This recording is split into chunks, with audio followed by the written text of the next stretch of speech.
വിദ്വേഷ പരാമർശത്തിൽ PC ജോർജിന്റെ മുൻകൂർ ജാമ്യാപേക്ഷ തള്ളി. ആരോട് ഇതിങ്ങനെ എത്ര വട്ടം പറഞ്ഞു? കോട്ടയം സെഷൻസ് കോടതിയാണ് ജാമ്യ ഹർജി തള്ളിയത്. മുൻകൂർ ജാമ്യാപേക്ഷ തള്ളിയതോടെ ജോർജ് ഹൈക്കോടതിയെ സമീപിക്കും.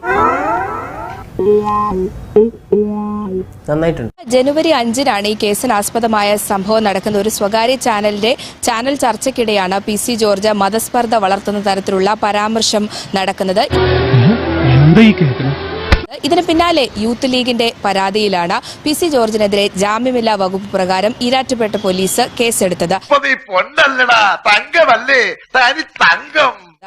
അറസ്റ്റ് എന്നുള്ള രീതിയിലേക്ക് കാര്യങ്ങൾ മാറിയപ്പോഴാണ് PC ജോർജ് കോട്ടയം ജില്ലാ സെഷൻസ് കോടതിയെ സമീപിച്ചത്. അതൊന്നും എനിക്കറിയാൻ മേല. ഇങ്ങനെ എന്തെങ്കിലുമൊക്കെ പറയുമ്പോഴേ എന്റെ മനസ്സിനൊരു സന്തോഷം ഉണ്ടാവുള്ളൂ. ഞാൻ എന്റെ സന്തോഷം നോക്കിയാ പോരെ. പ്രോസിക്യൂഷൻ പ്രധാനമായും പറഞ്ഞ ഒരു കാര്യം, മുൻപും പലതരത്തിലുള്ള സമാനമായ രീതിയിലുള്ള കുറ്റകൃത്യങ്ങൾ PC ജോർജിന്റെ ഭാഗത്ത് നിന്ന് ഉണ്ടായിട്ടുണ്ട്. അതൊക്കെ നാട്ടുകാർക്കറിയാവുന്ന കാര്യമല്ലേ. മതസ്പർദ്ധ വളർത്തുന്ന തരത്തിലുള്ള പരാമർശങ്ങൾ ഉയർത്തിയിട്ടുണ്ട്.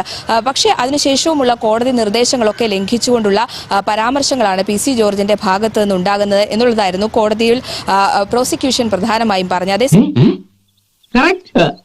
എന്ത് കാര്യത്തിനാണത്? ഒരു മാറ്റവും ഇല്ലല്ലോ പറഞ്ഞു. അതേസമയം പ്രതിഭാഗം പറഞ്ഞത് പ്രായമായ വ്യക്തിയാണ്, നാക്കുപിഴ സംഭവിച്ചതാണ്, അതിന്റെ ആനുകൂല്യം നൽകണമെന്നുള്ളതായിരുന്നു.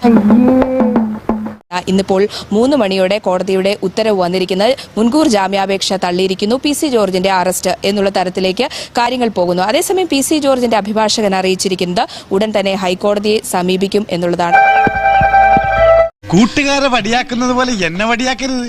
PC ജോർജിന് ജാമ്യം കൊടുത്തു കഴിഞ്ഞാൽ വീണ്ടും പുറത്തിറങ്ങി ഇതേപോലെയുള്ള കാര്യങ്ങൾ ആവർത്തിക്കും എന്ന് തന്നെയാണ് പ്രോസിക്യൂഷൻ ഭാഗം കോടതിയിൽ പറഞ്ഞത്.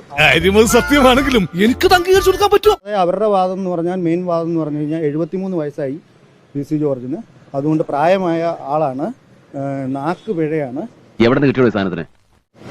അപ്പോൾ പ്രോസിക്യൂഷൻ ചോദിച്ചു, നാക്ക് പിഴയാണെങ്കിൽ ഒരു പ്രാവശ്യം നാക്ക് പിഴയ്ക്കാം, ഇത് പല പ്രാവശ്യം എങ്ങനെയാണ് നാക്ക് പിഴയ്ക്കുന്നത്, നാക്കിന് എന്തെങ്കിലും കുഴപ്പമുണ്ടോ എന്ന് പ്രോസിക്യൂഷൻ ചോദിച്ചു. കോടതി അതെല്ലാം അഡ്മിറ്റ് ചെയ്തു. നാക്കുപിഴയല്ല എന്നുള്ള കാര്യം ഇതിൽ കൃത്യമായി പ്രതിപാദിച്ചിട്ടുണ്ട്. നീ അറിഞ്ഞ ഞാൻ പെട്ടു. അടിപൊളി.